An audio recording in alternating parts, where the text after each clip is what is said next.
Alléluia. 1 Roi chapitre 18. Nous allons nous tenir tous debout pour lire les Écritures. 1 Roi chapitre 18. Le verset 40, le verset plutôt 15 au verset 40. 1 Roi chapitre 18. Levons-nous dans la présence de Dieu tous. Verset 15 au verset 40.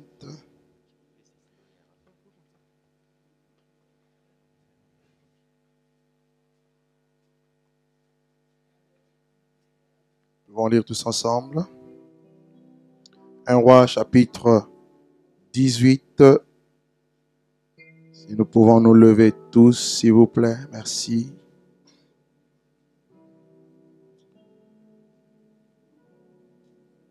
Nous lisons au nom de Jésus. 1, 2, 3. Mais Élie dit, vous êtes dans 1 Roi 18. Ok, 1 Roi chapitre 18, versets 15 à 40. Lisons-les ensemble. 1, 2, 3. Mais Élie dit, l'Éternel des armées, dont je suis le serviteur, est vivant. Aujourd'hui, je me présenterai devant Akab. Et Abdias étant allé à la rencontre d'Akab, l'informa de la chose. Et Akab se rendit au-devant d'Élie.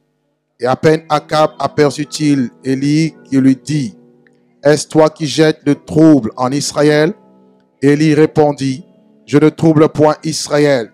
C'est toi, au contraire, et la maison de ton père, puisque vous avez abandonné les commandements de l'Éternel et que tu es allé après les Baals. Fais maintenant rassembler tout Israël auprès de moi à la montagne du Carmel et aussi les 450 prophètes de Baal et les 400 prophètes d'Astarté qui mangent à la table de Jézabel. Akab envoya ses messagers vers tous les enfants d'Israël et il rassembla les prophètes à la montagne du Carmel. Alors Élie s'approcha de tout le peuple et dit, jusqu'à quand boiterez-vous de deux côtés? Si l'Éternel est Dieu, allez après lui. Si c'est Baal, allez après lui. Le peuple ne lui répondit rien.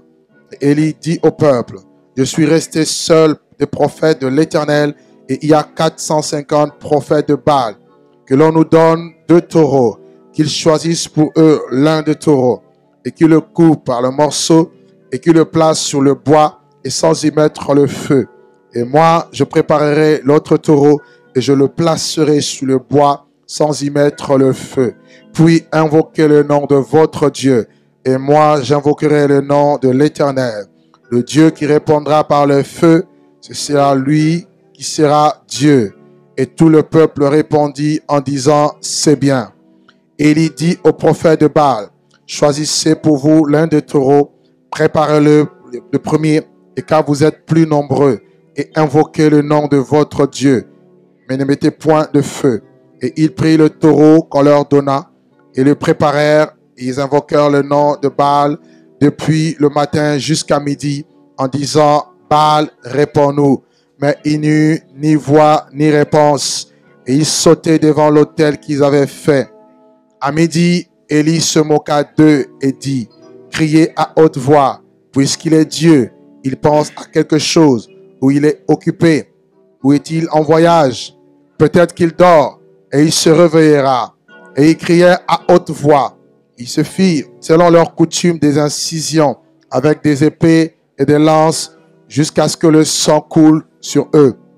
Lorsque midi fut passé, ils prophétisèrent jusqu'au moment de la présentation de l'offrande, mais il n'y eut ni voix, ni réponse, ni signe d'attention. Et Élie dit au peuple, approchez-vous de moi. Et tout le peuple s'approcha de lui. Et Élie rétablit l'autel de l'Éternel qui avait été renversé.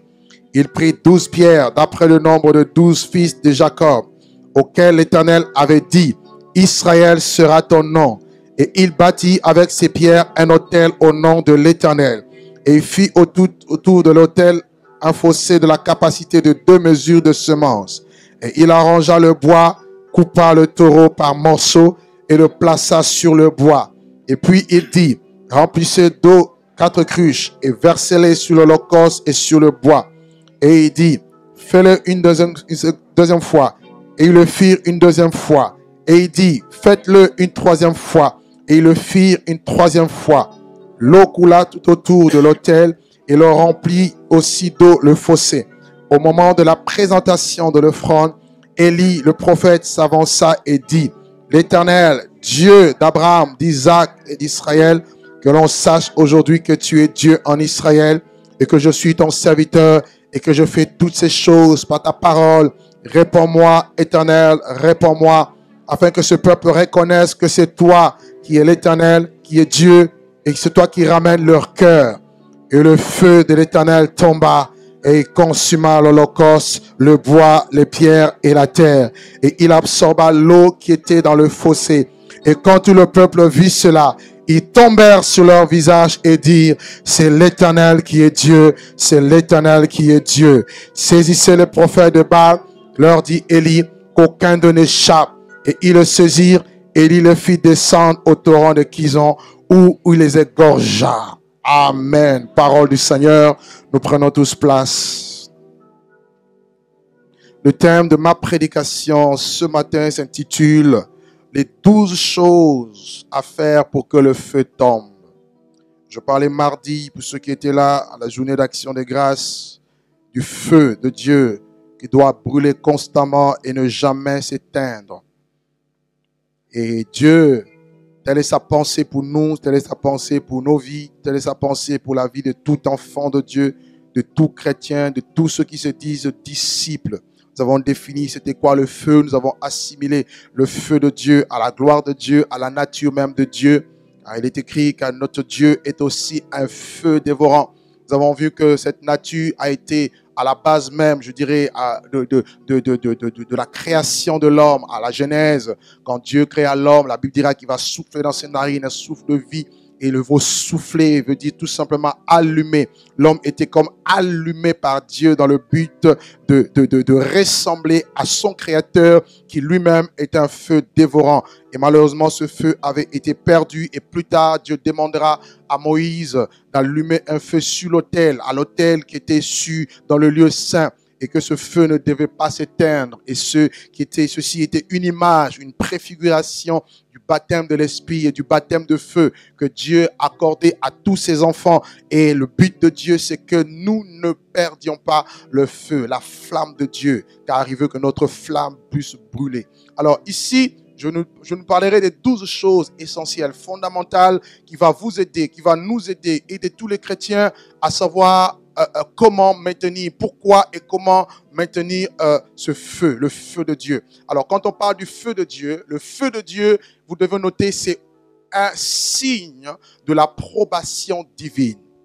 Vous allez voir qu'à chaque fois que les enfants d'Israël, ou même d'autres personnes, telles que Caïn, plutôt Abel, lorsqu'il avait offert son sacrifice à l'Éternel, la Bible nous dira que Dieu avait porté un regard favorable. Dieu avait agréé son offrande. Or, la seule manière qui démontre aux autres personnes que votre offrande ou votre sacrifice est agréé par Dieu, c'est le feu. Ceci n'est pas écrit bien sûr dans la Bible, mais c'est le seul moyen de Dieu d'approuver quelque chose, d'approuver une offrande, d'approuver quelque chose qui lui est consacré, quelque chose qui lui est donné. Donc le feu, dans la Bible, c'est aussi un signe de l'approbation divine. Vous allez voir que Élie va prier. Et à la fin de la prière, Dieu va répondre par le feu. C'était un signe de l'approbation. Dieu va cautionner sa prière et Dieu va répondre à sa prière par le feu. Et laissez-moi vous dire que Élie était un homme de la même nature que vous et de la même nature que moi. Si Élie a prié, le feu est descendu. Nous pouvons aussi prier pour que le feu descende. Nous pouvons aussi faire en sorte que le feu de Dieu descende dans nos vies. Vous verrez une autre personne dans la Bible du nom de Salomon, qui était le fils de David, qui était roi. Après avoir construit le temple, il va faire le sacrifice.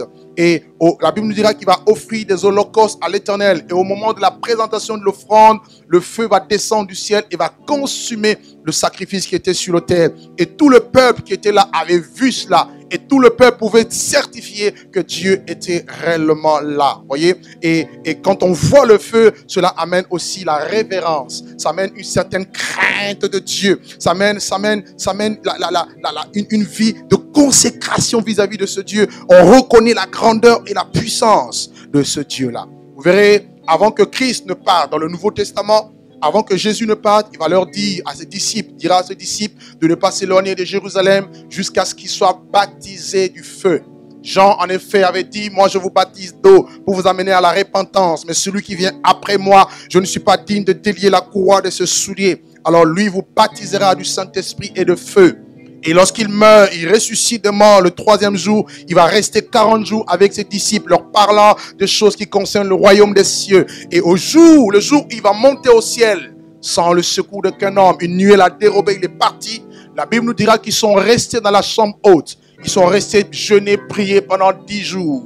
Et le 10e jour qui correspondait au jour de la Pentecôte, la Bible nous dira qu'il y eut un bruit comme celui d'un vent impétueux. Des langues semblables à de langues de feu leur apparurent, séparées les unes des autres et se posèrent sur chacun d'eux. Et je disais mardi, si l'église est née dans le feu, la même église devait évoluer dans le feu, elle devait attiser le feu parce qu'elle sera enlevée dans le feu. Cela veut dire que si tu n'as pas le feu, il y a un problème. Si ton feu a baissé, il y a un problème. Parce que Dieu veut que tu sois une flamme de feu. D'ailleurs, il dit lui-même, il fait de ses serviteurs des anges de vent et de ses serviteurs des flammes de feu. Regarde ton voisin, pose la question, es-tu une flamme de feu?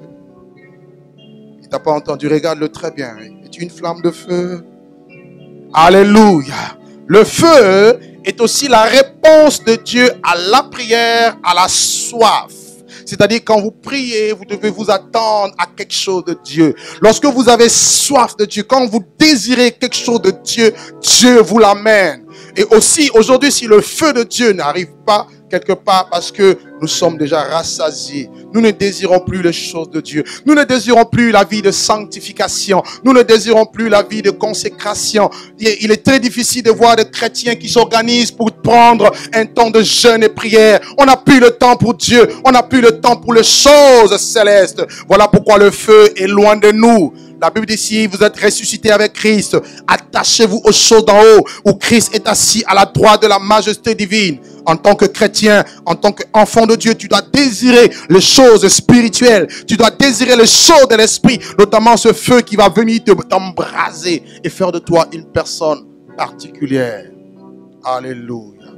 Alléluia.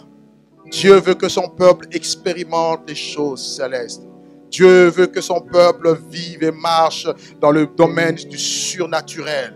Et bien aimé, ceci n'est pas réservé à une catégorie de personnes. C'est réservé à tous ceux qui croient et à toutes les personnes qui vont mettre la parole de Dieu en pratique. Le feu de Dieu est aussi l'image de la gloire de Dieu. Et pour expérimenter la gloire de Dieu, il y a des conditions à remplir. Et il faut avoir la connaissance de cela parce que l'ignorance tue. Et deuxièmement, beaucoup ont la connaissance, mais beaucoup n'obéissent pas. C'est-à-dire, ils ne mettent pas la parole de Dieu en pratique. Ils se bornent à l'écouter. On l'écoute, mais on n'agit pas. Le problème, ce n'est pas de dire « je sais ». Dieu n'a pas besoin de gens qui savent. Il veut des gens qui savent et qui mettent en pratique. Parce que tant que tu ne mettras pas en pratique, tu ne vivras pas la parole telle que Dieu l'a dite. Et bien aimé, et beaucoup aussi n'expérimentent pas cela parce qu'ils n'ont pas la révélation de ce Dieu. Et j'en parlerai tout à l'heure dans la suite. Alléluia. L'image que je prie, le texte que je prie, va nous parler des choses importantes qui concernent le feu. Comment recevoir cela? Comment au milieu de nous, au milieu des enfants de Dieu, on peut expérimenter la gloire de Dieu, la puissance de Dieu. Mais bien aimé, laissez-moi vous dire que Dieu n'a pas changé. Le Dieu de la Bible n'a pas changé. Dans 1 Roi 18, nous avons parlé de l'histoire d'Élie. Et si vous allez dans le livre de Jacques, vous allez voir que la Bible nous parle aussi d'Élie. La Bible nous dit que Élie était un homme de la même nature que vous et moi. C'est-à-dire, il n'avait rien de plus que vous. Nous sommes pareils qu'avec Élie. Mais il y a eu quelque chose, il y a des choses que lui a fait qui doivent être pour nous des enseignements pour que nous puissions vivre et expérimenter cela. Dans le livre de Malachie chapitre 4, Malachie chapitre 4 à partir du verset 4 à 5 jusqu'au verset 6, Dieu donne une promesse en disant au prophète Malachie, je vous enverrai Élie le prophète. Avant que le jour de l'Éternel n'arrive, Ce jour grand et redoutable. Et la Bible nous dit qu'il ramènera le cœur des enfants à leur père et le cœur des pères à leurs enfants, de peur que je ne vienne frapper le pays d'interdit. Cela veut dire que ce qui s'est passé en ce temps-là, Dieu dit, je vous enverrai Élie qui viendra pour le peuple de Dieu. Et dans le livre de Matthieu chapitre 17, vous notez les références, Matthieu chapitre 17, au verset 1er au verset 3, vous allez voir lorsque Jésus va monter sur la montagne avec ses 3 disciples, il va se transfigurer devant eux. La Bible nous dira que Élie et Moïse vont apparaître dans la gloire. Et plus tard, plus loin, je dirais, les disciples posent la question à Jésus, mais pourquoi les scribes disent qu'Élie doit venir? Il dit, il viendra pour rétablir toutes choses. Cela veut dire que Élie doit venir pour rétablir. Il faut qu'il y ait des choses qui soient rétablies afin que le feu de Dieu vienne. Amen. Amen. Gloire soit rendue à Dieu. Mais bien aimé, le feu de Dieu, le feu de Dieu. Oh, dis encore à ton voisin le feu. Dis-le avec conviction. Regarde-le en face, dis-lui, ah, le feu. Pose la question, est-ce que tu sens le feu? Si tu ne sens pas, hein, ne dis pas que tu sens. Hein. Ne fais pas semblant que tu sens si tu ne sens pas. Hein. Alléluia. Mais je veux que tu sentes. Tu poses la question, est-ce que tu sens le feu? Oh.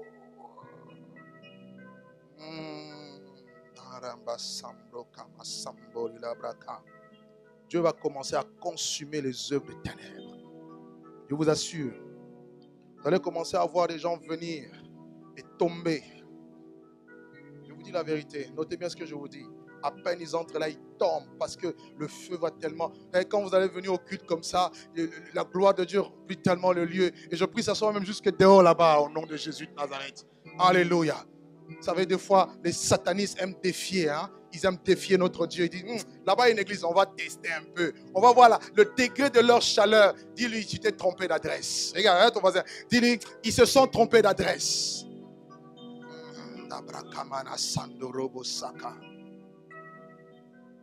Le feu brûlera et ne s'éteindra pas. Mais bien aimé, il est question de la nation d'Israël.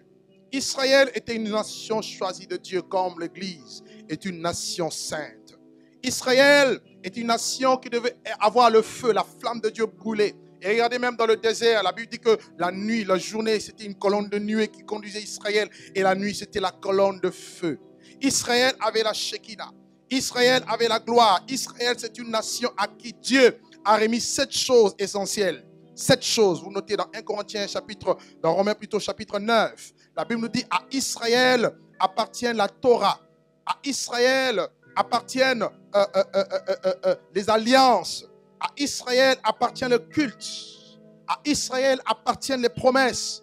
À Israël appartiennent, oui, la gloire, la Shekinah, l'adoption. À Israël appartiennent aussi les patriarches. Mais cette nation va se détourner de Dieu. Israël va abandonner son Dieu. Mais bien aimé, lorsque vous abandonnez Dieu, Dieu vous abandonne. Vous allez noter Jérémie chapitre 2, le verset 11 au verset 13. Jérémie chapitre 2, verset 11 au verset 13. Il est dit quoi? Dieu dit, y a-t-il une nation qui change de Dieu? C'est une question que Dieu pose. Y a-t-il une nation qui change de Dieu? Oui, Israël a changé de Dieu. Mon peuple, ma nation a changé de Dieu. Ils m'ont abandonné, moi, l'Éternel, qui suis une source d'eau vive, pour se creuser des citernes crevassées qui ne retiennent pas l'eau. Bien aimé, j'en parlerai peut-être dans les jours qui viennent, la source d'eau vive à laquelle nous devons être attachés. Mais Israël a abandonné Dieu pour se creuser des citernes, c'est-à-dire pour se lier à des idoles, à des choses de néant, des vanités. Et c'était le cas ici. Qu'est-ce qui va se passer concrètement? Le roi Akab, pour ceux qui connaissent un peu l'histoire, qui était le roi en Israël, il va se lier par le mariage avec une femme du nom de Jézabel, une prostituée, une adoratrice de Baal et d'Astarté. C'était une princesse de Sidon. Et cette femme va introduire dans la nation bénie de Dieu des faux dieux, des idoles, c'est-à-dire des statuettes, de ceux qu'on appelle de dieux fabriqués par des mains d'hommes. Alors que notre Dieu n'a ni commencement de jour, ni fin de vie. Il n'a pas été créé et il restera toujours Dieu. Mais Israël va l'abandonner pour créer des idoles, Baal et Astarté. Et le voilà commencer à se prosterner devant ces idoles et commencer à les adorer. Ceci va amener la colère de Dieu, le jugement de Dieu. Ça va amener ce que la Bible appelle l'apostasie. L'apostasie, c'est quoi? L'apostasie, c'est l'abandon de la foi, l'abandon de Dieu. Lorsqu'on quitte Dieu, lorsqu'on abandonne Dieu, lorsqu'on lâche la parole de Dieu pour s'attacher à des choses de néant, on devient apostat. C'était le cas ici. Mais bien aimés, nous retrouvons aussi ça aujourd'hui dans l'église, où beaucoup de gens viennent, ils peuvent même venir prier, chanter, louer Dieu, mais ce sont des vrais apostats, des gens qui mélangent le monde avec les choses de Dieu. Dieu n'est pas dans le mélange, alléluia. Je veux un grand amen, alléluia.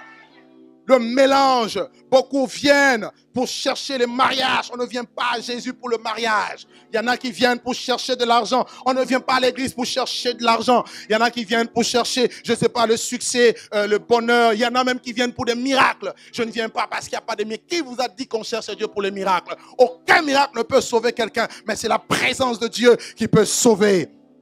Et nous sommes aujourd'hui devenus de vrais apostats comme au temps d'Israël. Au temps d'Israël, beaucoup ont abandonné Dieu, beaucoup ont lâché Dieu. Il n'y avait plus le premier amour, beaucoup ont abandonné leur premier amour. Tu es là, tu fais les choses par habitude, par coutume. Je viens seulement parce que je ne viens pas, on va m'appeler. Non, tu es devenu un apostat. Tu es un apostat. Aide-moi à dire à ton voisin apostat. Tu as abandonné Dieu. Bien-aimé, vous devez choisir qui vous voulez servir. Lorsque les 70 disciples ont lâché Jésus, Jésus ne les a pas suivis. Il s'est tourné plutôt vers Pierre, il dit, et vous ne partez pas? C'est eux qui vont dire, à qui irions-nous? C'est toi qui as les paroles de la vie. Tu dois savoir ce que tu viens chercher. Tu dois chercher Dieu et non le mariage, et non l'argent, et les choses de ce monde qui vont rester dans ce bas monde. Cherchez premièrement le royaume de Dieu et sa justice. Beaucoup aujourd'hui, mes bien-aimés, ont abandonné.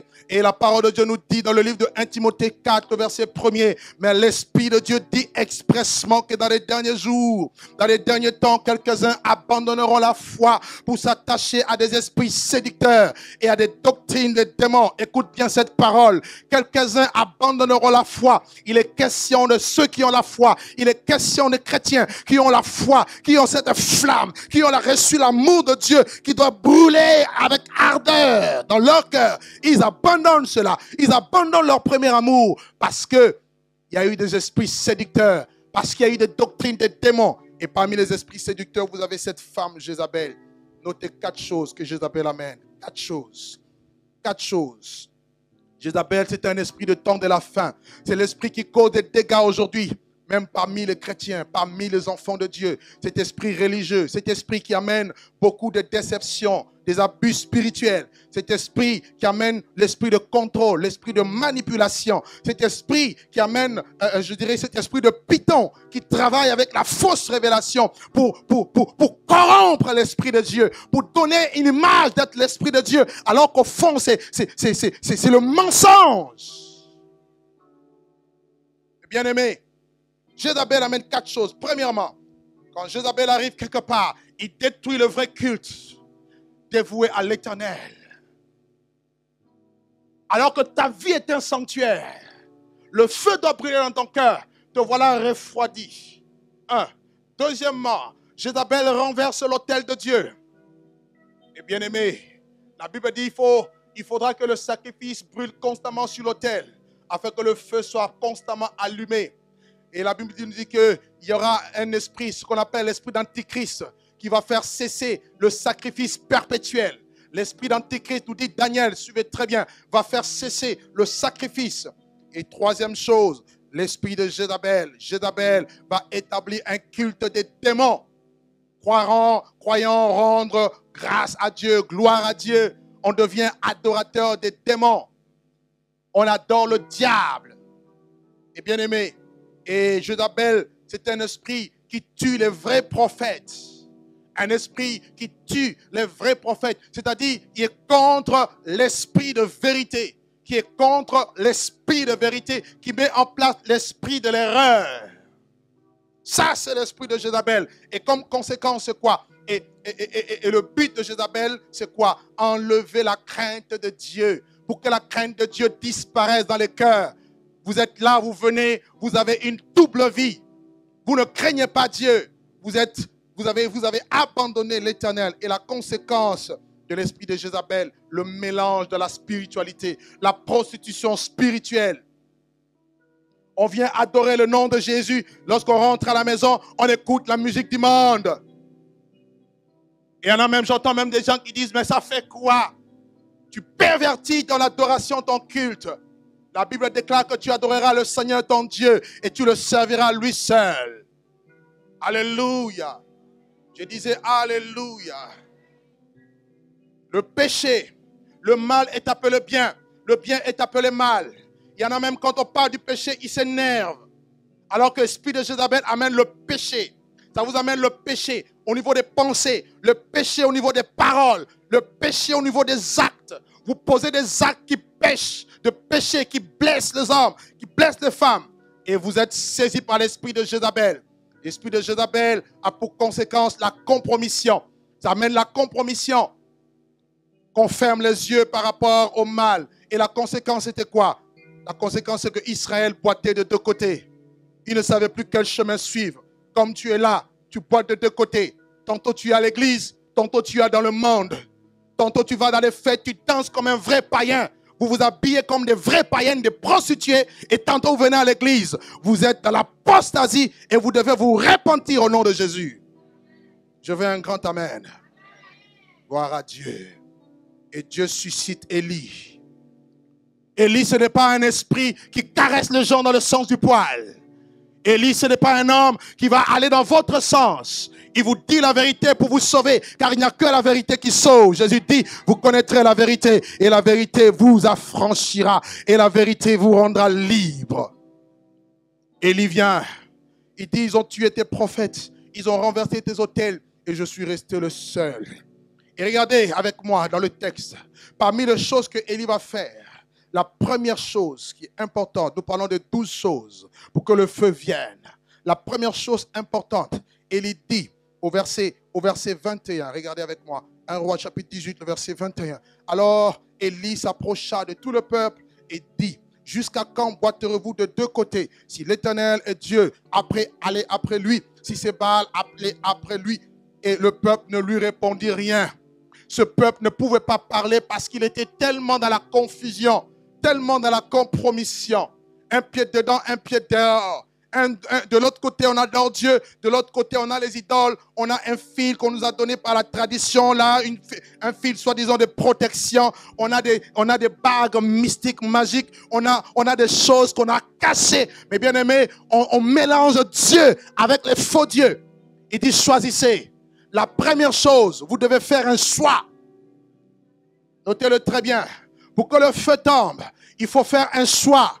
Un choix entre Dieu, un choix entre les démons, entre les idoles.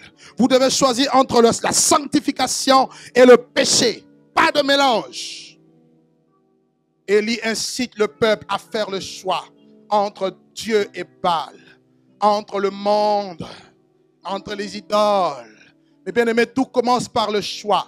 Avant que le feu n'arrive, tu dois faire le choix. Quelle est la décision de ton cœur? Tu es libre de tes choix, mais fais le bon choix. Abandonne le monde, abandonne l'orgueil, abandonne l'alcool, abandonne la cigarette, abandonne la drogue, abandonne les pratiques mauvaises, abandonne la masturbation, abandonne le péché, abandonne la fornication, abandonne l'adultère, abandonne le vol, abandonne la fraude, abandonne le mensonge et abandonne l'hypocrisie. Tu fais semblant d'être un vrai saint devant les gens, mais Dieu connaît ton cœur. Parce que tu es une vraie hypocrite, un vrai hypocrite. Fais le choix. Ça, c'est la première chose. Arrêtez de boiter de deux côtés. Pasteur, j'ai besoin d'imposition de main. Sanctifie-toi d'abord. Car ce n'est pas l'imposition de main du pasteur qui te bénira. C'est d'abord ta sanctification. Est-ce que quelqu'un m'entend ce soir? Plutôt ce matin. Est-ce même parmi les chrétiens, parmi les enfants de Dieu, cet esprit religieux, cet esprit qui amène beaucoup de déceptions, des abus spirituels, cet esprit qui amène l'esprit de contrôle, l'esprit de manipulation. Sanctifie tes yeux, sanctifie tes oreilles. Tu es là, tes oreilles sont là pour écouter tout et n'importe quoi. Sanctifie tes oreilles. Tu viens me rapporter des mauvaises choses. Je t'arrête, sinon je te mène à la délivrance. Dis à ton ami, fais le choix. Fais le choix.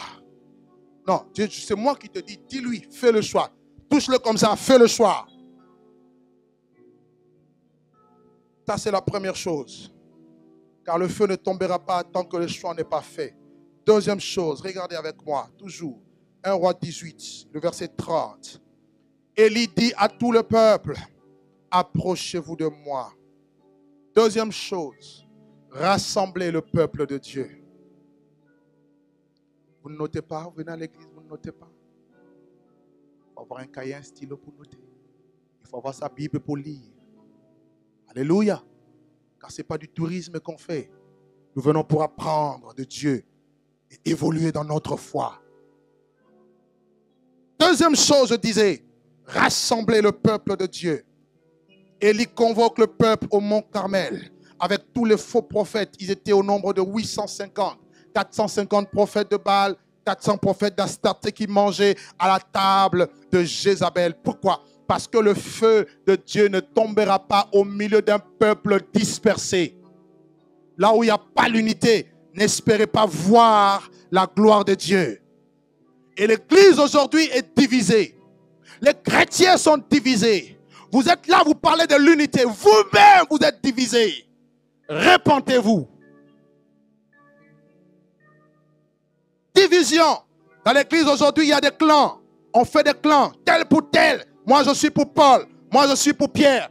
On n'est pas pour les gens ici. Ne soyez même pas pour le pasteur. Un homme mortel comme moi, poussière que je suis, je retournerai dans la poussière. Mais vous et moi soyons un en Jésus. Alléluia. Alléluia. Deuxième chose, il faut rassembler. Et en toi, le désir de te rassembler avec d'autres chrétiens. Et on n'est pas chrétien parce qu'on vient à cette résurrection. On est chrétien parce qu'on a donné son cœur à Jésus. Si tu es dans cette église et tu n'as pas donné ta vie à Jésus, tu es un païen et tu n'es pas un chrétien. Mais lorsque quelqu'un d'autre peut prier dans une autre église, quand bien même il est dans une autre église, en Jésus, nous sommes un. Est-ce que je me fais comprendre? Arrêtons les comparaisons. Nous sommes les meilleurs. Nous avons plus d'onction. Non, on n'est pas les meilleurs. Nous avons plein de défauts et nous attendons vers la perfection. Seul Jésus est meilleur. Attrape ton voisin, dis-lui, soyons ensemble. Tiens-le comme ça, soyons ensemble. Rassemblons-nous. Ce n'est pas le moment de se disperser. Tel dans son coin, je vais être dans mon coin. Qui t'a dit que la force, même le monde nous dit l'unité. Plutôt, l'union fait la force. Les occultistes sont en train de s'unir dans des loges maçonniques. Ils s'unissent, ils sont frères. Ils parlent de la fraternité. Ils sont soudés entre eux. Ils ne divulguent pas leurs secrets. Mais il n'y a que les chrétiens qui divulguent les secrets des autres chrétiens. On utilise Internet pour salir les autres. Qui vous a appris ça dans la Bible? Le linge sale se lave en famille. S'il y a des choses mauvaises, on les nettoie là dans la famille et non sur la place publique. Nous devons être unis. Dis à ton ami l'unité. Et pour qu'il y ait l'unité, il faut l'amour. Tu dois m'aimer. Et dis à ton voisin, aime-moi. Même si ma tête ne te plaît pas, aime-moi. Dis-lui. Dis-lui, même si ma tête ne te plaît pas, aime-moi. Vous ne pouvez pas avoir l'amour. Vous ne pouvez pas avoir l'amour tant que... Il ne peut pas avoir unité tant qu'il n'y a pas l'amour. Là où il y a l'unité sans amour, ce n'est pas l'unité, c'est l'uniformité. On est habillé de la même manière, mais il n'y a pas la cohésion. Ça ne coule pas. On fait semblant. Et comme, ça ne va pas, mais ça va. Un sourire comme ça, mais ça ne va pas. Non! Tu iras en enfer. Tous les hypocrites là, qui ont de grosses Bibles et qui tombent dans l'ancien, tu iras en enfer avec ton onction. Continue. Vous voulez impressionner qui? Je sens, où je prophétise. Ce n'est pas parce que tu prophétises que tu vas aller au ciel. Ah non, non, non, non, non, non. Tu peux être prophète, fausse prophétesse, et tu vas en enfer. L'unité. Et le diable est spécialiste de division. Voilà la Bible dit le voleur ne vient que pour dérober, égorger, détruire. Diviser pour mieux régner. Deux amis qui s'aiment, deux sœurs qui s'aiment, deux frères qui s'aiment. Il vient, il paraît que, on a dit que, il paraît que, on a dit que, et les deux deviennent des ennemis. Sorcier! Crie avec moi, sorcier! Sors de ma vie! Je dis à toute l'église, hein, vous n'êtes pas, je dis tout le monde, dites sorcier! Sors de ma vie! Il paraît que c'est un ministère, il paraît que c'est un homme. Voilà le péché qui rentre à l'église. Il paraît que, on a dit que, on a parlé que, le péché de la langue. Et le diable utilise ça pour vous détruire votre vie, votre foi, votre ministère, détruire l'église. La flamme que tu avais, tu ne l'as plus parce qu'il paraît que. Regarde ton voisin, il paraît que est mort en 2014. Dis-lui, il paraît que est mort en 2014. Non, dis-lui, il paraît que est mort en 2014. Il paraît que, on a dit que, il n'y a pas de on, il paraît qu'il est mort. Tiens ton frère comme ça, dis nous sommes un. Dis-lui nous sommes un. Dis-lui nous sommes un. Et si tu n'es pas un ici, si tu es venu avec une mission, mon Dieu va te rencontrer. Je dis bien mon Dieu va te rencontrer. Assez avec les petits serpents dans le secret, il paraît que tu vas voir. Le Dieu de la Bible n'a pas changé. Hein? Il paraît que.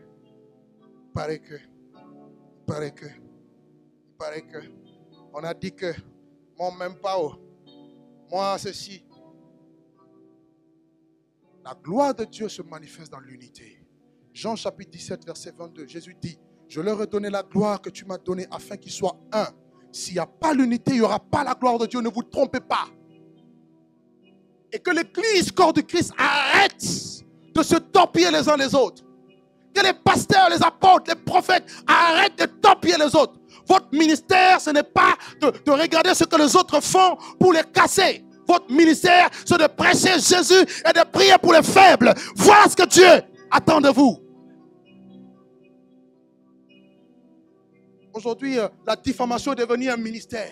La calomnie est devenue un ministère. Oui, c'est un ministère du diable.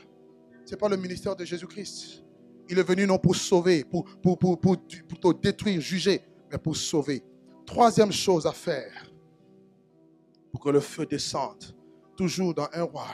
La Bible dit que Élie rétablit l'autel de l'Éternel qui avait été renversé. Troisièmement, rétablir le rétablissement de l'autel de Dieu. Le rétablissement de l'autel de Dieu. Pourquoi? L'autel était le lieu où l'on sacrifiait à des divinités. L'autel, et vous allez voir que Dieu dans la Bible a un autel. D'ailleurs deux. Si vous lisez dans le tabernacle, Dieu avait ordonné qu'il y ait deux autels. Il y avait l'autel qu'on appelle l'autel des sacrifices, où on devait offrir des sacrifices, des holocaustes. Il y avait un autre autel qu'on appelait l'autel d'or, ou encore l'autel des parfums. Là, on devait brûler de l'encens, l'image du cœur et de l'adoration. Tu ne peux pas avoir le feu de Dieu tant que l'autel est renversé. Et le but du diable, c'est de renverser l'autel de ta vie. L'autel, c'est l'image du culte. Que ton culte soit renversé. Comme ça, tu n'as plus d'intimité. Tu fais les choses par habitude. Et les habitudes finissent par nous fatiguer. Un chrétien qui a une intimité avec Jésus doit courir lorsqu'il dit, il sait qu'il a rendez-vous avec Dieu. Toi, tu es là, tu viens toujours en retard. Ton autel est renversé. On dit 10 heures. Avant même tu es là, tu te prépares. Vos autels sont renversés. Et vous n'honorez même pas Dieu. Et vous voulez que Dieu vous honore? Vous resterez toujours les derniers. Si vous continuez comme ça. Changez. Le culte était corrompu, mes bien-aimés. Le peuple adorait avec des lèvres, mais son cœur était éloigné de Dieu. Comme il est dit dans Isaïe, chapitre 29, le verset 13. Ce peuple m'honore des lèvres, mais son cœur est éloigné de moi. Ce sont des lèvres. Dieu n'agrée pas ta louange. Dieu n'agrée pas le sacrifice parce que l'autel est renversé. Et lisez-la bien la Bible. Je vous ai parlé des bâtisseurs. Nous sommes des bâtisseurs. Lorsque Esdras est venu pour bâtir le temple de l'Éternel, dans Esdras chapitre 3, la première chose qu'ils ont fait, ils ont rebâti l'autel sur les fondements. Pour vous dire que l'autel est très important dans le culte. Esdras 3, 1 à 3, lisez-le à la maison. Il faut rebâtir l'autel. Il faut relever l'autel. Pourquoi? Parce que c'est sur l'autel qu'on sacrifie. Pourquoi? Parce que c'est sur l'autel que Dieu vient se révéler à nous. Regardez bien les patriarches, nos pères, Abraham, Isaac, les restes, tous les restes, mais voire même Noé. Lorsqu'il est sorti de l'arche après le déluge, la première chose qu'il a faite, il a érigé l'autel, il l'a sacrifié. Et Dieu par la suite a senti l'odeur et Dieu a décidé de ne plus détruire la terre par le déluge en donnant un signe, l'arc-en-ciel. À chaque fois que vous voyez l'arc-en-ciel, rappelez-vous de ce qui s'est passé au temps de Noé. Et Dieu est fidèle à son alliance. C'est pour vous dire quoi? Que là où l'autel est redressé, là où l'autel est rétabli, Dieu tisse une alliance avec vous. Et là où il y a l'autel, tu dois apprendre à sacrifier. Et là où tu sacrifies, Dieu vient se révéler à toi d'une certaine manière. La révélation de Dieu de 2014 ne doit pas être la même de 2015.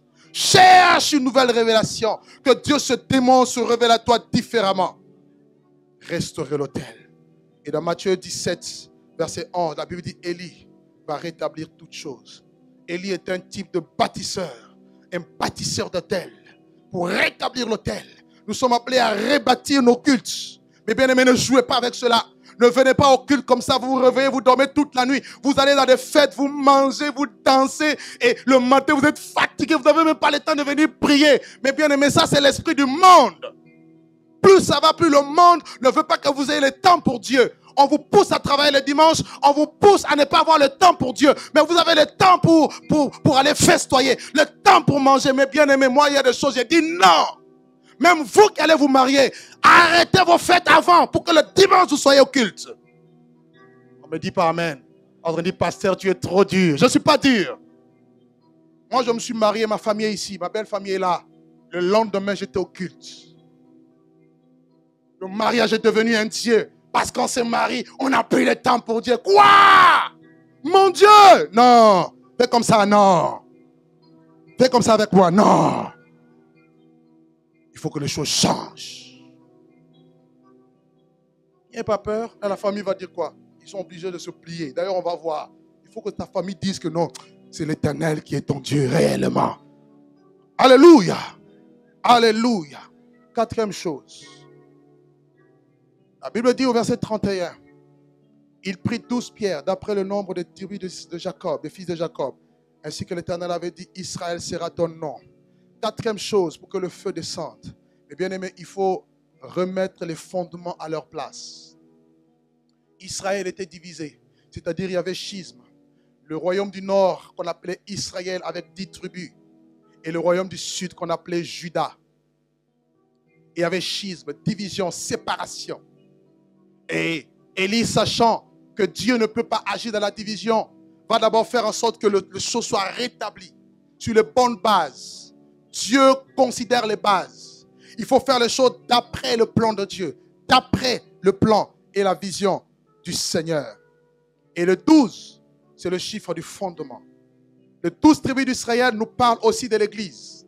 Or, la Bible nous dit, dans Éphésiens chapitre 2, verset 20, que l'Église est fondée, édifiée sur le fondement des apôtres et des prophètes, Jésus-Christ lui-même étant la pierre angulaire. Voyez? Et vous allez voir dans Apocalypse chapitre 21 que lorsqu'on nous parle de la Nouvelle Jérusalem, on nous parle des fondements de cette ville.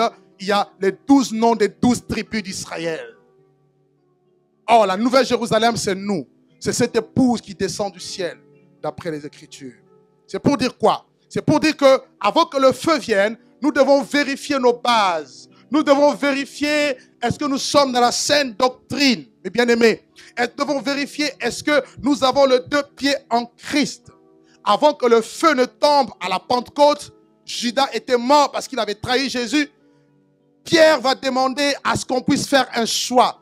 qu'on choisisse un apôtre qui prenne la place de Judas. Ils ont fait le tirage au sort et Dieu a choisi Matthias. Et lorsque Matthias a rejoint l'équipe de 12, c'est alors que le feu de Dieu est descendu.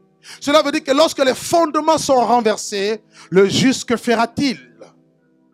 Donc pour que le feu vienne, il faut savoir, est-ce que je suis fondé en Christ? Est-ce que je suis bâti? Parce que si tu n'es pas fondé en Christ, le feu te consumera, le feu te détruira. Cinquième chose, Élie arrangea le bois, verset 33. Il arrangea le bois. On s'arrête d'abord là parce que la suite, ça sera le sixième point. Arrangea le bois, le fait d'arranger le bois. Sixième chose à faire, arranger le bois. Le bois dans la Bible nous parle de quelque chose. Le bois, dans l'hébreu, ça signifie etz. Etz veut dire croix. Et dans le grec, ça donne xylon. Xylon. Bois, en hébreu, etz. En grec, xylon. Ça parle tout simplement de la croix. Et vous allez voir que ici, Élie était un prophète. C'est-à-dire, il fait les choses de manière prophétique. Et il fait quoi? Il arrange le bois. C'est-à-dire, il ajuste. Il faut que le message de la croix soit la base de ta vie. Notez ça très bien. Parce que si le feu de Dieu descend alors que tu n'es pas soutenu, tu n'as pas pour base la croix, tu seras consumé. Pourquoi la croix? La croix nous parle de la mort et de la résurrection de Jésus. Cela veut dire qu'il est mort pour nos péchés, il est ressuscité pour notre justification. Cela veut dire quoi? Quand Dieu, tu t'approches de Dieu, par la croix, par le sang de l'agneau, Dieu ne te voit plus toi en tant que personne pécheresse, mais Dieu te voit au préalable, déjà par le sang de l'agneau. Alléluia. La raison pour laquelle il est dit, qui accusera les élus de Dieu? Qui les condamnera? C'est Dieu qui justifie. La croix nous parle de la justification. La croix nous parle de la mort et de la résurrection de Jésus. L'acte par lequel nous avons la foi en Dieu. Si Christ n'est pas mort, si Christ n'était pas mort plutôt, et si Christ n'était pas ressuscité, notre foi serait vaine et votre évangile aussi serait vain. C'est-à-dire, si nous croyons à cette parole et nous la prêchons avec autant de force, de puissance, c'est parce que celui qui en est l'auteur est mort et ressuscité d'entre les morts. Et nous avons les preuves certaines par l'envoi de son esprit. Qu'est-ce que quelqu'un m'entend, man? Quelqu'un ne m'a pas compris.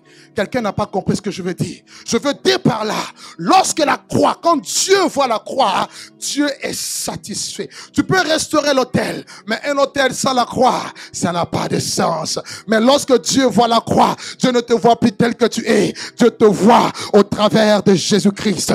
Dieu te voit au travers de son œuvre. Pourquoi? Parce que à travers de l'œuvre de la croix, la puissance du péché a été détruite, premièrement. Et deuxièmement, au travers de l'œuvre de la croix, la puissance de ténèbres a aussi été renversée. Oh my God. La Bible dit, alléluia, que Christ, il avait effacé l'acte dont les ordonnances nous condamnaient et qui subsistait contre nous en le clouant à la croix. Il avait ensuite dépouillé les dominations, les autorités, en les livrant publiquement en spectacle, en triomphant d'elle par la croix. Quand je parle de la croix, je parle du triomphe sur la mort. Je parle du triomphe sur le péché. Je parle du triomphe sur le séjour de mort. Je parle du triomphe sur le monde. Qui est celui qui a vaincu le monde? Que celui qui croit que Jésus-Christ est le Fils de Dieu. Parce que je crois que Jésus est le Fils de Dieu, je suis dans la victoire. Ils l'ont vaincu à cause du sang de l'agneau et à cause de la parole de leur témoignage. Et voilà pourquoi Paul, lorsqu'il parlait aux Corinthiens, il pouvait leur dire, je viens chez vous. Ce n'est pas avec une supériorité de langage que je viens vous annoncer les témoignages de Dieu. Il dit, je ne veux savoir parmi vous autre chose que Jésus-Christ et Jésus-Christ crucifié. Oh mon Dieu! Quelqu'un ici ne m'a pas compris. Je dis, je ne veux savoir quelque chose d'autre que Jésus-Christ crucifié. Il dit, quand je suis parmi vous, au milieu de vous, je suis dans un état de crainte, de faiblesse, de tremblement. Je suis tellement faible. Mais une chose est sûre, ma parole et ma prédication ne reposent pas sur des discours persuasifs d'une quelconque sagesse, mais sur une démonstration d'esprit de Dieu et de puissance, afin que votre foi soit bâtie, non sur la sagesse des hommes, mais sur la puissance de Dieu. Là où il y a la croix, croix, il n'y a pas la philosophie. Là où il y a la croix, il n'y a pas les blablabla. Car la croix, c'est la démonstration de la puissance de Dieu. Les Juifs cherchent des miracles. Les Grecs cherchent la sagesse. Mais nous prêchons Christ crucifié. Scandale pour les Juifs et folie pour les Grecs. Mais puissance de Dieu. Laisse-moi te dire, à chaque fois que tu arranges la croix dans ta vie, Dieu te fait marcher dans sa puissance. Ah, quelqu'un ne m'a pas compris ce matin.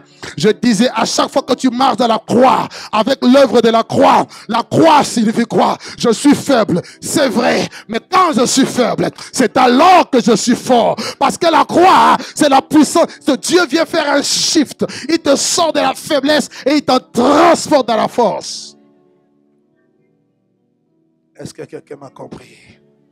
Mais bien aimé, Dieu ne veut pas que tu sois un religieux.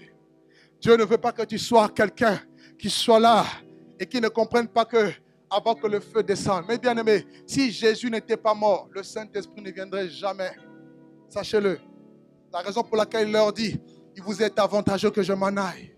Si je ne m'en vais pas, le consolateur ne viendra pas. Mais si je m'en vais, je vous l'enverrai. Qui veut le feu de Dieu? Qui veut réellement le feu de Dieu?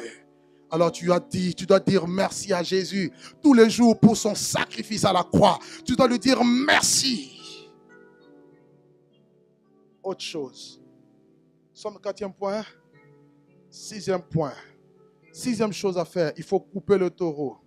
Écris, couper le taureau. C'est-à-dire, il faut un sacrifice. Et laisse-moi te dire, le taureau là, c'est toi. Quelqu'un ne dit pas amen. Le taureau là, c'est toi. Il faut un sacrifice. Un autel sans sacrifice ne sert à rien. La Bible dit, dans Romains 12, 1, offrez-vous comme des sacrifices vivants, c'est agréable à Dieu. Ce qui sera de votre part un culte raisonnable. Tu es un sacrifice qui doit s'offrir. Ta vie doit être coupée. Mais bien aimé, tu ne peux pas expérimenter le feu de Dieu tant que Dieu ne t'a pas brisé. Vous êtes là, vous n'avancez pas alors que vous avez des dons, des talents, des ministères, parce que vous refusez le brisement de Dieu. Dieu n'utilise pas les vivants, Dieu utilise les morts. Est-ce que je peux parler à quelqu'un? Moi, ne me parlez pas comme ça. Tu resteras comme ça, tu n'auras jamais le feu. Dieu doit t'écraser. Si le grain de blé qui tombe à terre demeure, il restera seul. Mais s'il meurt, c'est alors qu'il portera beaucoup de fruits. Un taureau coupé, c'est un taureau mort. Ta vie doit mourir. Tu ne dois plus sentir avoir mal lorsqu'on te critique. Quand on te critique, tu réagis, c'est que tu n'es pas mort. Quelqu'un dit amen avec moi? Je sais que ça ne te plaît pas, mais dis amen. Ah, m'a critiqué, ah, m'a parlé. Tu n'es pas mort, ce n'est qu'un vivant. Vous avez déjà vu un mort qui est là. Tu dis par exemple, je ne sais pas, tu insultes le mort, le cadavre. Et le cadavre se réveille et dit, pourquoi tu m'as insulté? Et puis il meurt à nouveau. Je pense que même s'il se réveille là, c'est toi qui vas fuir. On a vu le film, non? Quelqu'un travaille à la morgue et puis il entend juste la taillade. Là, tu deviens plus, tu cours plus vite qu'une biche, qu'une gazelle. Et bien aimé, il faut mourir. Aide-moi à dire à ton voisin, meurs. Seigneur, aide-moi, s'il te plaît, à transmettre fidèlement cette parole et que cela touche les cœurs.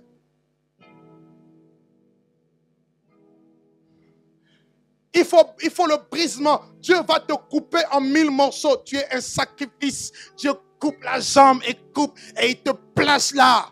Une fois que Dieu voit que tu es mort, il dira, voici maintenant je peux t'utiliser.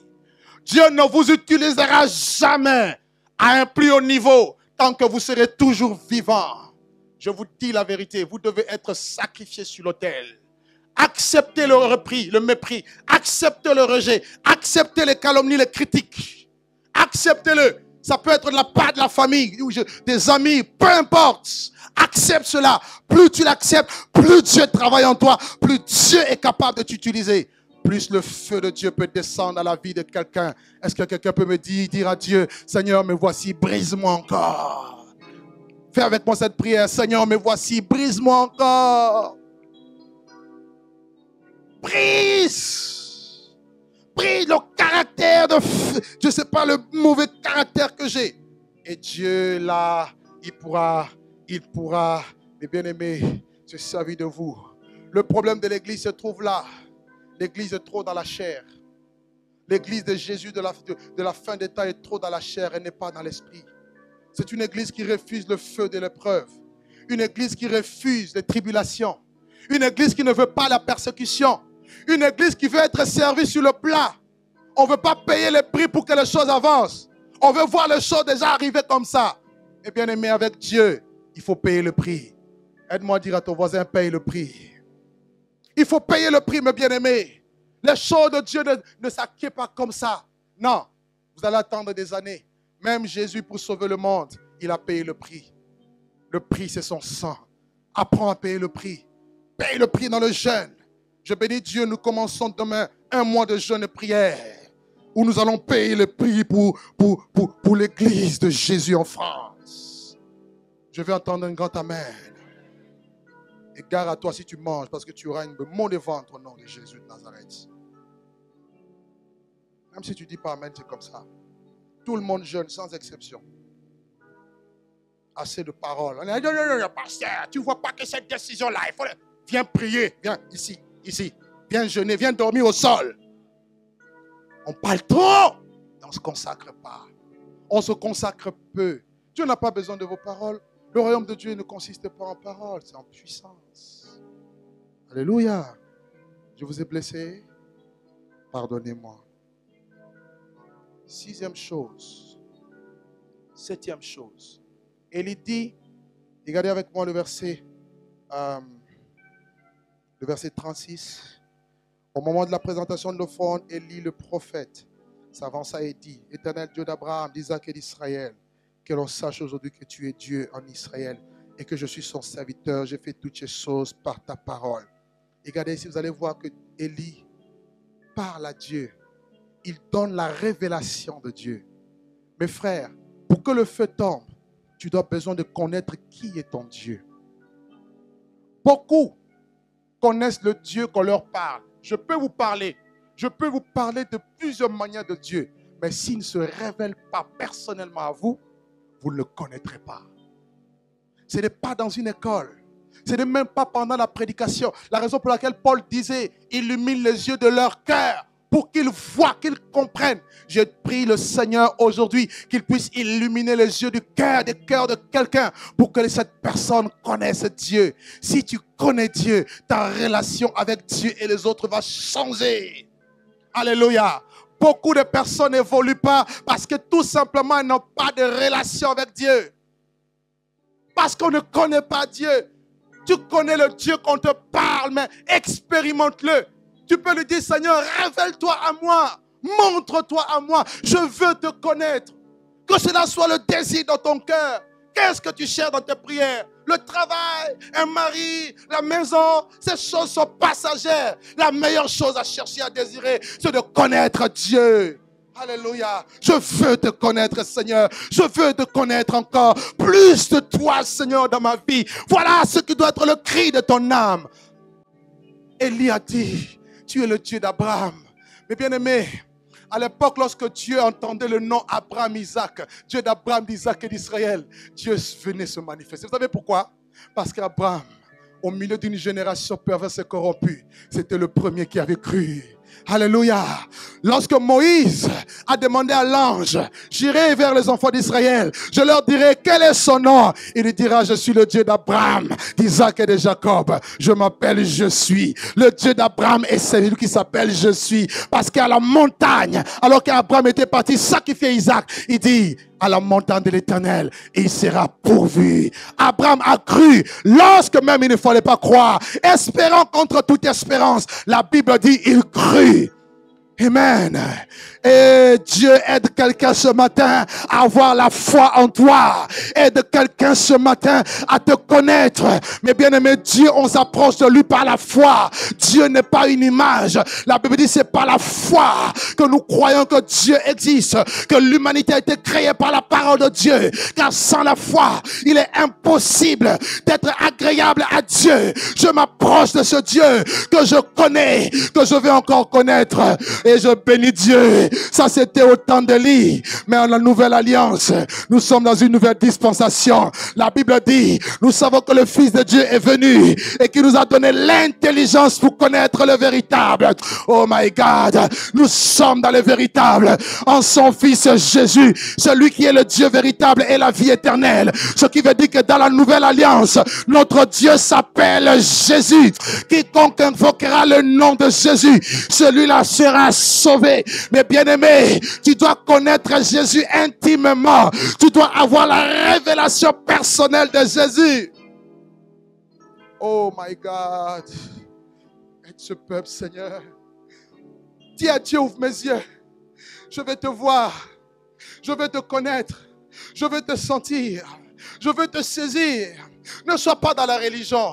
Ne viens pas accompagner les gens. Chez toi, ne sois pas dans la distraction. Dieu est une personne. Il est plus réel que l'ami que tu vois. Il est plus réel que les choses palpables. C'est un ami fidèle. C'est un conseiller fidèle. Tout le monde peut t'abandonner. Lui ne t'abandonnera jamais. Tout le monde peut te lâcher. Lui ne te lâchera jamais. Quand bien même tu serais écrasé, il viendra encore te relever et te redonner la position initiale. Mais bien aimé, ce Dieu est réel.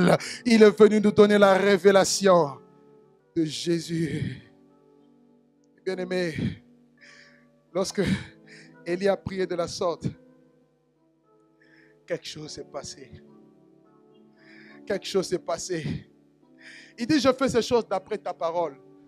8e chose, je fais ces choses d'après ta parole. Tu ne peux pas prétendre recevoir le feu de Dieu en tant que tu es en marge de la parole de Dieu. Tant que tu ne mets pas la parole, tu peux tromper tout le monde, mais bien aimé, mais tu te retardes toi-même. Dieu attend des vases, il veut tellement se déverser sa gloire. Mais l'église n'est pas prête. L'église est trop sale. L'église est dans l'impureté. L'église est dans la distraction. Et Dieu amène un balai, il veut balayer les impuretés pour nous rendre purs et potables. Je fais ces choses d'après ta parole. Est-ce que quelqu'un veut faire les choses d'après la parole de Dieu? Qui veut s'engager à obéir à la parole de Dieu? Dis à Dieu, je veux obéir. Lève ta main. Si tu le veux réellement, lève et dis, je veux obéir à ta parole. Amen. Et il dit que l'on sache que tu es Dieu. Mais bien aimé, lorsque vous faites les choses d'après la parole de Dieu, Dieu vous donne l'audace. Dieu commence à vous donner de l'assurance. Tu n'auras pas d'assurance si tu ne sers pas Dieu fidèlement. Mais si tu sers le grand Dieu que la Bible présente, que le Dieu d'Élie, tu peux dire, dans ma famille, que l'on sache que tu es Dieu. Tu peux dire, et Dieu aime le défi. Dieu aime lorsqu'on le met à l'épreuve. Que l'on sache que tu es Dieu. Mais Dieu n'attend que ça pour démontrer à tous les sorciers qui t'embêtent qu'il est Dieu. Dieu n'attend. Arrêtez un peu, petit cafard, pasteur. Je vois des cafards dans ma maison pour venir prier. Je sens des présences. Petit chat que tu vois au coin de la rue. Pasteur et un sorcier. Ma tante est venue. Un chat devient ta tante. Ah. Fais comme ça. Ah. Des fois, nos tantes souffrent. Hein? Et nos tontons aussi souffrent. Dis à ton voisin que l'on sache que Dieu est Dieu.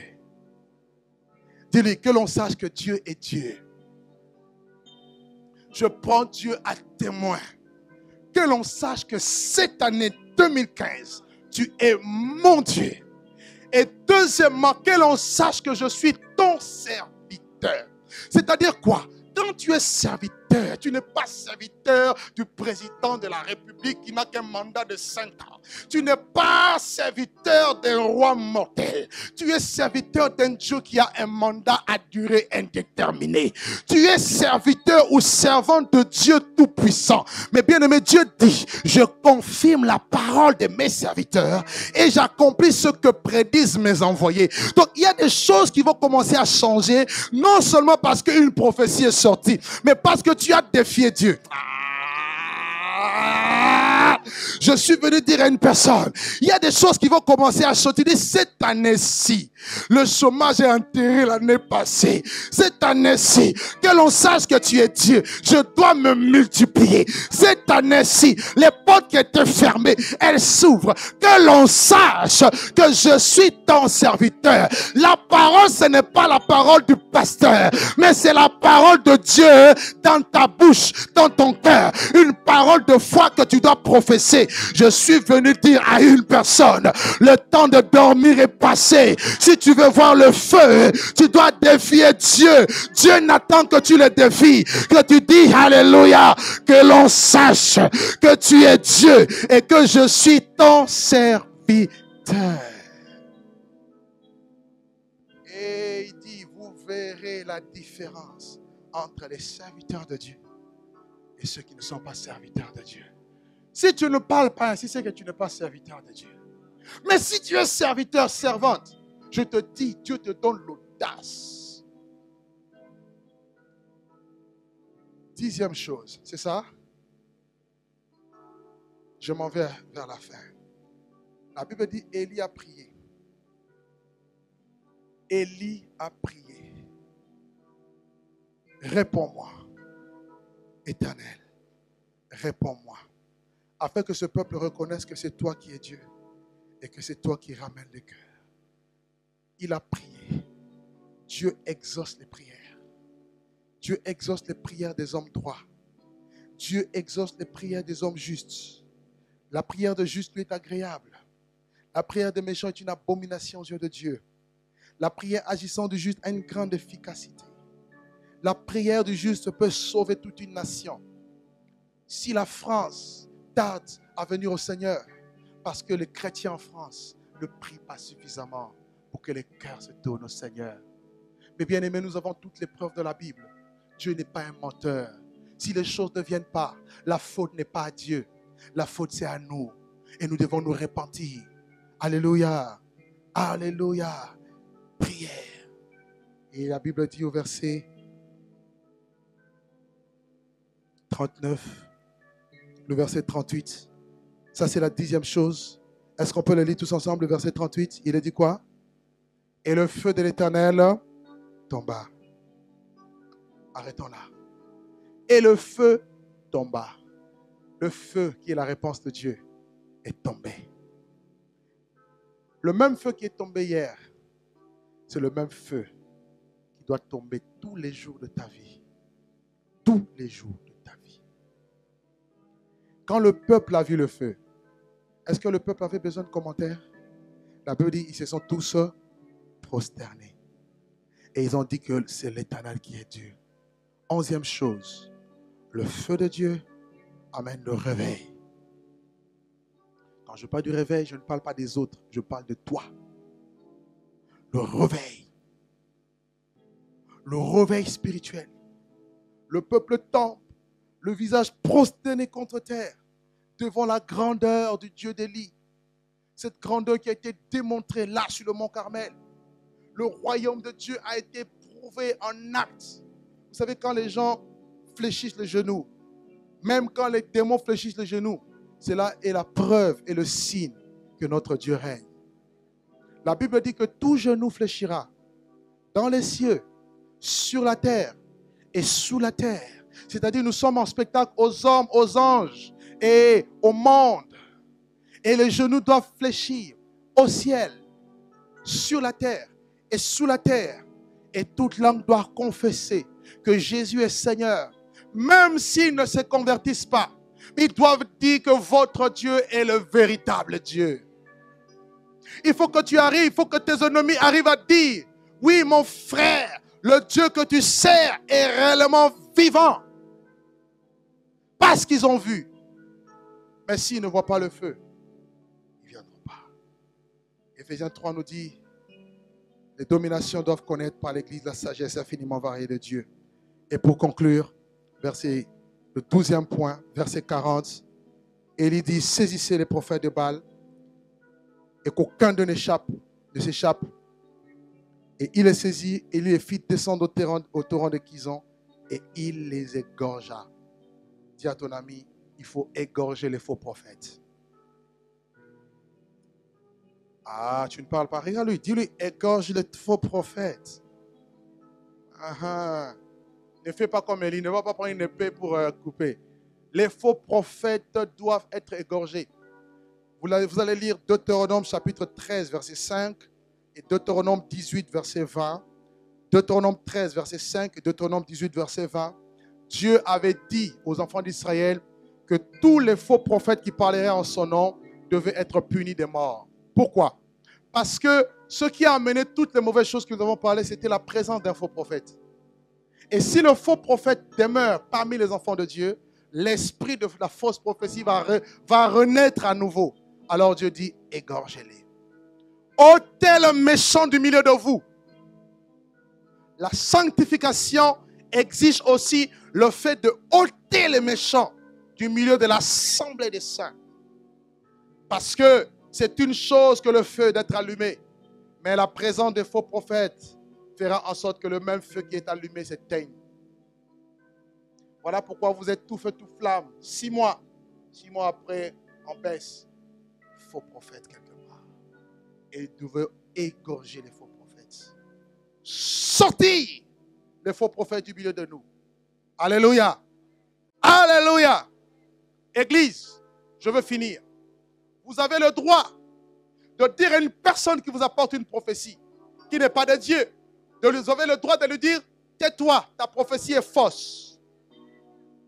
Dis à ton voisin, tu as le droit, dis-lui. Parce qu'il y a beaucoup qui ont l'esprit de Python, qui ont l'esprit de la fausse prophétie et qui veulent se donner pour des personnes importantes, des Jézabel dans le secret et qui veulent se donner de l'importance dans un but d'étouffer le feu de quelqu'un. Faites attention. Je disais mardi, vous êtes responsable de votre vie. En tant que responsable de ta vie, tu dois veiller sur ta vie. Alléluia. Alléluia. Dieu m'a montré. Il y a des gens, vous avez l'impression qu'ils dorment tous les jours avec Dieu. Mais bien aimé, l'esprit de la fausse prophétie existe. N'ajoutez pas foi à tout esprit, mais éprouvez les esprits. Et je sais qu'ici dans cette église, il y a cet esprit. Il y en a qui dans le secret, Dieu m'a montré, Dieu m'a parlé, et qui n'osent pas venir me voir parce qu'ils savent que j'ai l'esprit de Dieu. Parce que si tu sais que j'ai l'esprit de Dieu et que si tu prophétises par l'esprit de Dieu, pourquoi tu as peur de venir me voir? Quand tu dis, allons voir le pasteur, non, il ne faut pas qu'il sache. Tu as un autre esprit. Et je le dis devant tous. Et j'arrête l'hémorragie de cet esprit au nom de Jésus-Christ de Nazareth. Aide-moi à dire à ton voisin, ton feu ne s'éteindra plus. Dis-lui à haute voix, ton feu ne s'éteindra plus. Quand quelqu'un se prophétise, regarde bien dans les yeux. Regarde bien. Dieu m'a montré. Ah bon, il t'a montré. Vous savez que dans la nouvelle alliance, la consultation prophétique n'existe pas. On va voir un prophète, il est assis avec une table, sur une table. Écoute, tu viens me voir. Dieu dit quoi? Le Saint-Esprit me montre cette année-ci. Non, ça n'existe pas. Ça, c'est faux. C'était l'Ancien Testament. Dans la Nouvelle Alliance, nous sommes tous des potentiels prophètes parce que le Saint-Esprit a été donné à l'Église. Je veux un grand amen. Toi qui vas payer les prophètes pour qu'ils donnent des révélations, toi-même tu participes à l'esprit de fausse prophétie. Tu es là au lieu de soutenir l'œuvre, tu as un prophète en Afrique là-bas à qui tu envoies l'argent. Toi aussi tu as besoin d'être délivré. Il n'y a pas que les prophètes, il y a aussi les chrétiens qui aiment l'esprit de la fausse prophétie. Vous n'aimez pas la parole. Dieu dit quoi? Dieu, il a dit la Bible, mange-la. Dis à ton voisin, la prophétie de 2015 c'est la Bible, dis-lui. Non, dis-lui, voici la prophétie de 2015. Dieu m'a parlé, Dieu m'a montré. Arrête, Python. Élie a dit, égorgez-les. Je termine. Dis encore à ton voisin, égorgeons tous les faux prophètes. Non, dis-lui à haute voix, égorgeons tous les faux prophètes. Ils font trop de dégâts.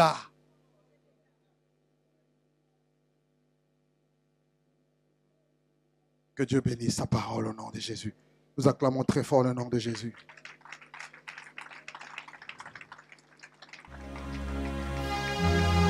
Nous allons passer à la scène.